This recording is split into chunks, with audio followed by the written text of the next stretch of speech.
Building resorts அப்படிங்கிறது அந்த rooms அப்படிங்கறது நம்ம எங்க போனாலும் எடுக்கக்கூடிய ஒரு நார்மலான அஸ்யூஷுவலா எடுக்கக்கூடிய ரூம்ஸ். நம்ம எங்க போனாலும் ரூம்ஸ் தான் எடுக்க போறோம், ரெசார்ட்ஸ் தான் எடுக்க போறோம். ஆனால் நான் சொல்றேன், பர்சனலி ஐ ஃபீல் இட், அதனால நான் சொல்றேன் பிளீஸ் டென்ட் ட்ரை பண்ணி பாருங்க, ஒரு குட் எக்ஸ்பீரியன்ஸ் வந்து இருக்கும். ஆனால் அங்க ரொம்ப பேர்னா தங்க முடியுமான்னு கேட்டீங்கன்னா அவ்வளோனா அதுக்கான அவைலபிலிட்டி வந்து இருக்காது.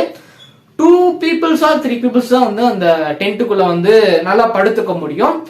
படுத்துக்கணும், அந்த ஃப்ரீடம் நல்லா ஃப்ரீயா படுத்துக்கணும் அப்படின்னா 2 peoples தான் வந்து பண்ண முடியும். 3 அப்படிங்கிறது நான் நார்மலா சொல்றதுக்கு நான் சொல்றேன். இந்த மாதிரி இருக்கும். ஒரு சூப்பரான ஒரு எக்ஸ்பீரியன்ஸ் வந்து உங்களுக்கு கிடைக்கும். பக்கத்திலே வந்து டீ ஷாப்ஸ் வந்து இருக்கும், கேன்டீன்ஸ் வந்து இருக்கும். இதெல்லாமே நீங்க அங்க நியர்பைல, அதாவது வெளியே வந்து பாத்தீங்க அப்படின்னா இருக்கும். ஃபுட்டு நல்லாவே வந்திருக்கும்.